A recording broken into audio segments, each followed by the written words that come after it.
In today's video, I'm going to teach you Finnifty Co. Watchlist, me Kaise, add Kare, how to find and add Finnifty in Tradingview. Finnifty. First, open Tradingview in your browser and head to the chart page. This is the main workspace where you analyze price action. If you're on the home page, look for the chart option in the top navigation and click it. The chart view loads with your tools, indicators, and most importantly for this tutorial, the watchlist panel on the right side of the screen. The watchlist is where you store your favorite symbols, so they're always one click away. Next, bring your attention to the watchlist panel. If you don't see it, it may be collapsed. Hover over the right edge and expand it so it becomes visible. Inside that panel, you'll find controls to manage symbols. Look toward the top of the watchlist and click the Add Symbols button.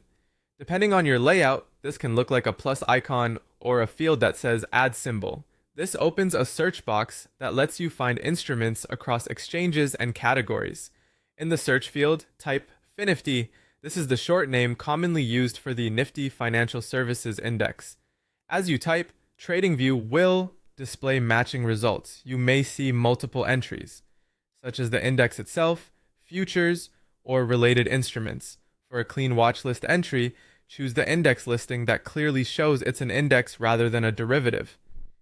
If filters are available above the results, the Indexes tab can help you narrow it down. Once you see the correct Finnifty entry in the results, click it and then select Add to Watchlist. Tradingview will confirm the addition, and you'll now see Finnifty appear in your watchlist on the right. From here, you can click on it at any time to load the chart instantly. If you keep multiple watch lists, make sure you're adding it to the one you use daily, and feel free to reorder it by dragging it higher so it stays near the top. A couple of quick tips to make this smoother. If the symbol name looks slightly different, that's normal. Regional naming and data providers sometimes show variations.